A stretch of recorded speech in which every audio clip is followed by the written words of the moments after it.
Good evening, Andrew. Here's your coffee machine, the Breville dual boiler. As you can see, and as you saw in the photos, obviously it's in very good condition. And I've actually just finished doing the service, so it's ready to go. Absolutely no issues. And I've done the cleaning descale cycle, um, overpressure valve adjustment, water level probe cleaning, pressure test, leak test, etc., etc. No issues whatsoever. It's up to temperature now, but usually it takes about 5 to 10 minutes. And these cold days, it's about 10 minutes, I would say. I usually start the session by running a blank shot, so just hot water through the portafilter and into a cup, just to warm things up. Single cup button. Make sure you have enough water, obviously. So.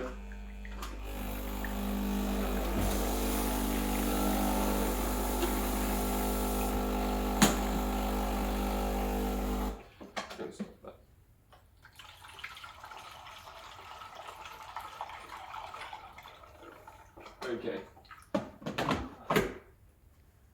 I'm going to put this on the side for now while I talk about the grinding. So when you take this out, you want to dry it before grinding your coffee or scooping your coffee into it. You want it to be dry because the coffee grounds might stick and your extraction becomes inconsistent because the parts of the coffee are already wet and parts are dry.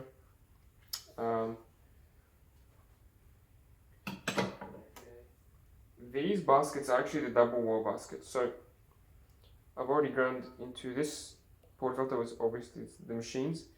This is the double basket and it's the double dual wall basket. So that means this will work with freshly ground coffee or even pre-ground coffee. Whereas the single wall will only work with freshly ground coffee. So this is a little bit easier to use, but the pros of the single wall are you may have a little bit better extraction because the pressure is created by the coffee and not by the basket.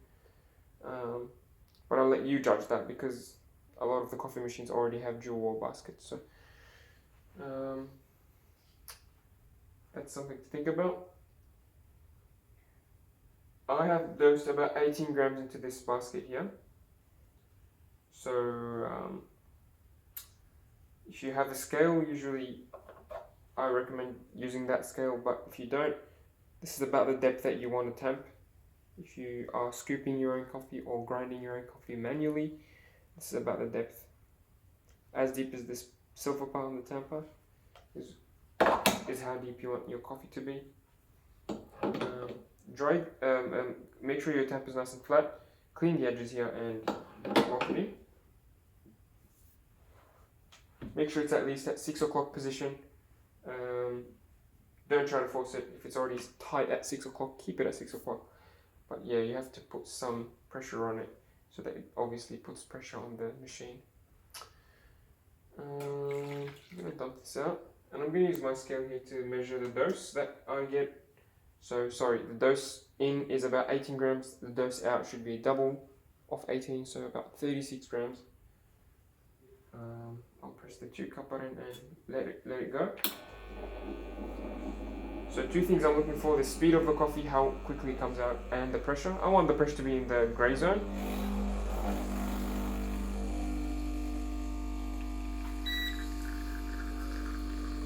That's nice flow. It's about 9.5 bars, which is good.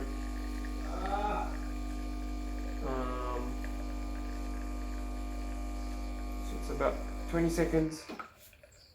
So about 8 seconds pre-fusion, 20 seconds of coffee. So very good. How much did we get? We got about 45 grams. So it's a little bit longer than I usually have it. Usually I have it about 40 grams, but that's fine. This is more than drinkable. As you saw, the flow was nice and smooth. We have good crema. The pressure was about 9 bars. So the machine is happy. This is a good shot, I would say. Obviously, you judge by the taste, but I'm not much of an espresso drinker. I usually drink lattes. But anyway, I'm gonna show you how the steamer works here. Obviously, this is a dual boiler, so you can be steaming and making coffee at the same time. You have steam available all the time, which is really, really good.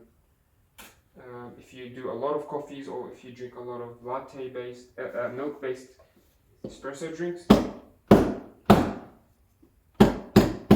gonna knock the coffee out. And by the way, if you don't have a knock box, which you do need, let me know. I might have a few to let you choose from.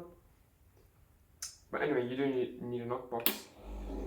And I like to run a blank shot after. So after I've knocked my coffee, I like to run a blank shot to clean things up.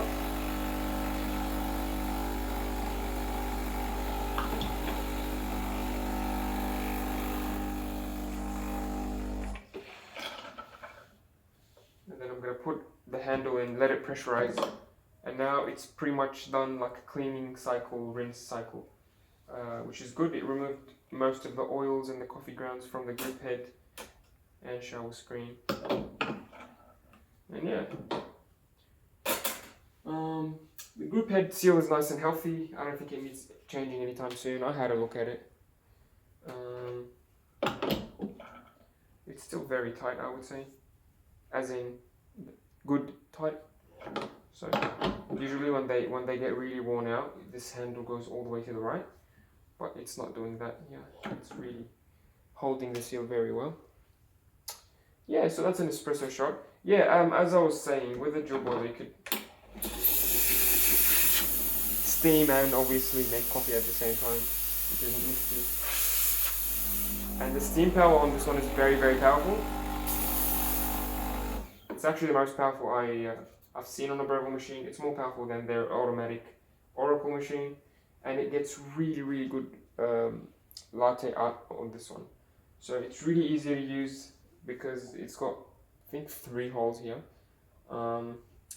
and it's quick, so it'll make making lattes and latte art a breeze, I would say.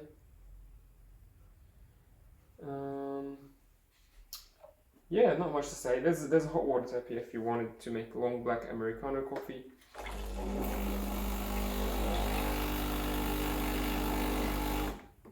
And these buttons are programmable. You can program them to your liking. And in the menus you can access a lot of the settings like temperature. You can tell the machine to wake up in the morning for you to warm up before you start using it. Cleaning cycle, etc, etc. And there's another advanced menu on the inside if you want to tinker with it. I just recommend that you don't try to avoid running the descale cycle. The descale cycle has been shown to create issues with these machines. Just Google descale cycles Breville and you'll see a lot of people complaining. So that's one thing to try to avoid.